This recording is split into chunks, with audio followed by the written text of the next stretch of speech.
I understand how attractive the past is. I really do. You got records of the past. You got all kinds of files that are stored within your psyche with all these memories, all these things that happened to you and what somebody said about you and what somebody was thinking about you or maybe thinking about you, but you don't quite know, but you're quite sure, you're certain, no, you're positive that they thought that thing about you. You have all these memories, all these recollections, all of the past is compressed into one database that you continue to visit time and time again. And that is the very reason why you are miserable. That's right. The reason why your life feels as if it is a hamster wheel, why you feel as if you're living the same experiences over and over again, why you feel unfulfilled, why you feel as if your desires are on the wayside, they're on the other side of a fence that you can never climb. The reason why it feels that way is because you have made it a priority to focus more on your past than you have onto your now, which is really your future, right? As opposed to being in this present moment, which is the only moment that truly exists, you're bringing the past into this present. And I know it's not just you, it's not your quote unquote fault, right? You were conditioned into this way of thinking. You were programmed to believe that you needed to bring that past with you everywhere you went. You were shown by the people around you that you need to hold on to whatever happened. If that person did you wrong, the only way you're going to have the justice served is to hold on to that situation and to make sure nobody ever forgets, right? We will never forget. You will protest and you will create a sign for yourself. We will never forget. And that is the exact reason why you are not forgetting. That's the reason why these traumas continue to perpetuate. That's the reason why you continue to have the very same life experience. Now, look, universal law is universal law. I didn't create it. I just share it. I just teach it. That's the only thing I do. I didn't, I wasn't a part of the council that created this universal law of attraction or vibration or law of resonance. I didn't do it. I did not do it. I promise you that I was not there at the meeting. I was not there at the cookout. I was not there at the reunion. But one thing I do know is that the law is there and it will be the same yesterday, today, and forevermore. So we might as well get used to it. And that law says what you place your focus on, what you resonate with, right? What you are is what you attract into your physical experience. That's simple. What I am or believe that I am, I'm going to bring into my personal experience. And what I am is based upon my conscious or unconscious focus. Now, when I say unconscious or subconscious, I'm not saying things that are so hidden from us. We see them in our life. Like your subconscious beliefs, they're in your bank account, they're in your relationships, they're in your job, they're in your body. What you believe about yourself is shown on the mirror of life because life is nothing more than a mirror. It's going to show you what you believe about yourself. The stories you tell yourself are going to be told right back to you in the form of your physical reality. So we got to come to a place where we not only accept that truth, but start to live in accordance with it. And when we live in accordance, we start to realize, wait, if I'm focused on these quote unquote terrible things that happened in my past, and I continue to regurgitate these things, I continue to tell the same story over and over again. I continue to seek different spaces and places to articulate the struggle story. That's what I call it. I call it the struggle story, right? If I continue to get in struggle circles and share my struggle story, I will continue to perpetuate the struggle. I will continue to perpetuate the very same scenarios, situations, circumstances, interactions. People in my life are going to reflect back to me the things that they have reflected in the past because I'm dragging the past with me. That's how that works. And I know it seems so unfair. I just want to hold on to this. I can't, you don't know what they did to me. I understand. I understand. Look, my dear, I understand. I get it. I get it. It can be so difficult sometimes to let go. It can be so heart wrenching to say, how could this person do this, this, and this? And I'm supposed to let go? They're supposed to let go. But I got something to tell you. It's got nothing to do with them. This is a selfish act. Like, this is the most selfish act that you could participate in is forgiveness, which is the letting go of, absolute letting go of something, right? I'm not talking about reconciliation or, what the church may teach as forgiveness. Oh, to forgive, you must just forget and, nothing ever happened and just bring that person right back into your life. And no, no, no. That's not forgiveness. Forgiveness is, I wash my hands of this. I'm done with it. I'm letting go and I'm moving forward. That's the true definition of forgiveness. And that forgiveness is the most quote unquote selfish or self-centric act because it allows us to be free. It allows us to be free from that cycle of quote unquote karma. That's the true karmic cycle. Like, I don't know if there is this karmic cycle of like past lives and future. I don't know if that's real. But what I do know is a reality due to universal law that can be proved and has been proved time and time again and exists within the fiber of our own being. We know this as a reality when we allow ourselves to accept it and stop being, victims within our own narrative.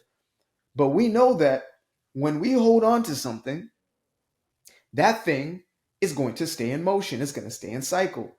It's like me focusing on this camera. So long as I'm focused on the camera is my focal point.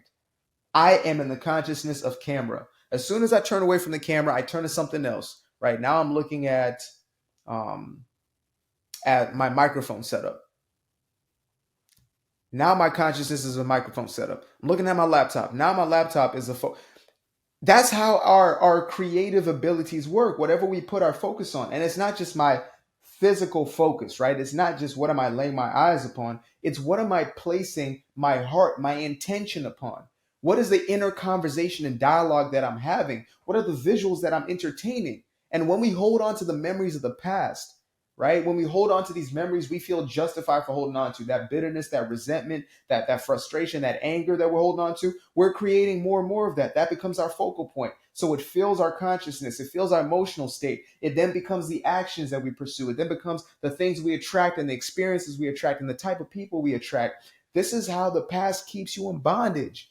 And there's an entire industry that is being created off of keeping the past or your history in cycle. And it's not the history class at school, right? It's not actual history. They're not the ones who are doing the greatest job of keeping us in limbo. Instead, it is therapy or the psych spaces. And I come from those spaces, right? I'm not a therapist, clinical psychologist, but I am a coach and I have, a book of business where I coach people through their psyche. I coach people through their emotional and mental states.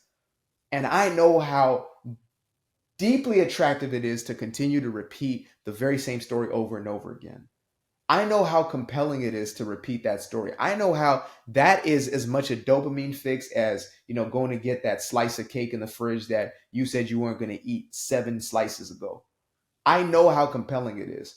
But I also understand that when you continue to regurgitate that story, you're continuing to keep it in limbo. You're keeping it in motion. You keep it in cycle.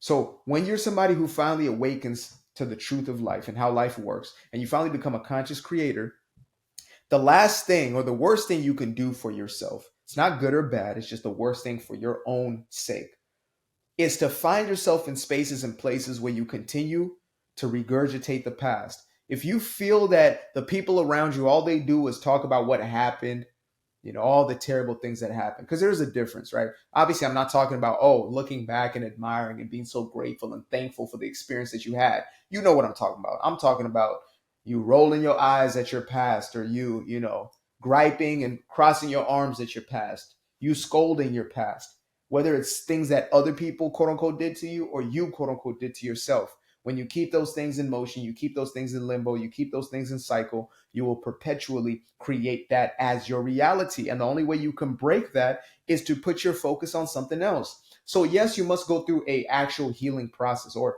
quote unquote healing process, the wholeness journey, as I call it, or the wholeness process, which is coming back to a state where you remember that you're whole. And I'm starting to realize that there's nuances to this for everybody. It's not the exact same. It's not cookie cutter. There are the same principles, right? Such as acknowledgement or acceptance. Then there is, the forgiveness or willingness to let go. Then there is the installation or the creation of new belief systems, while the recognition of the existing belief systems and then the installation of new belief systems, right? And then there's adding the emotional quotient to it, which is a conviction, making the decision that you're going to stay in this space of continuously renewing your mind, renewing your heart space, right? Opening your heart. And then there are other practices like meditation and journaling and, whatever else it may look like for you. For me, I use meditation and journaling. Those are the two most powerful ones because I'm a very heady guy. I'm an Aquarius for real. So everything is in the headspace first, and then I have to get into my body. I got to get in tune with my emotional state. So I use meditation. And when I'm trying to articulate myself consciously, I want to see what beliefs exist and then what beliefs I want to create for myself.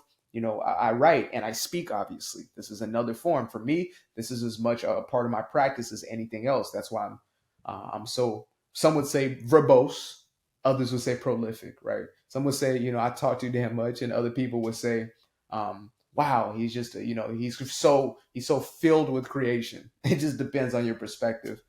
But yeah, I found myself at a place where now it's no longer worth it. Like, it's simply not worth it anymore. Nothing is worth it for me to continue to live the same life experiences. I don't care what it may have been that somebody did, said, whatever happened in my past, nothing is worth holding on to because I'm not willing to drag anything into my now. I'm not willing to bring anything into this now. They talk about like comparison is the stealer or stealer. It's like a kid. The kids would say Steeler. Steeler is what you find in Pittsburgh on a football field, not Steeler.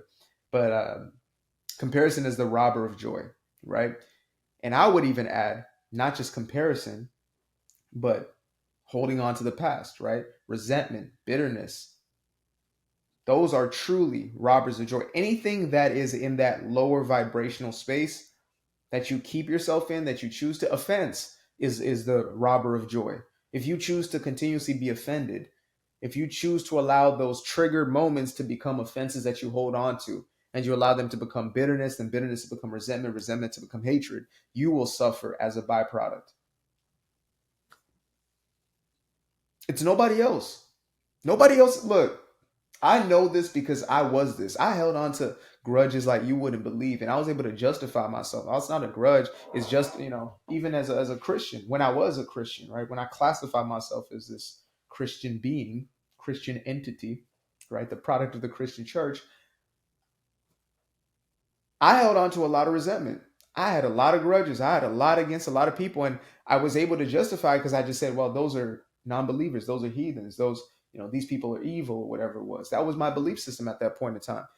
But all I was doing was perpetuating these cycles in my life that only brought the very things that I did not desire, that brought the very things that I was, complaining about, had a gripe about. And I said, this ain't worth it. At a certain point, I said, this is not worth it.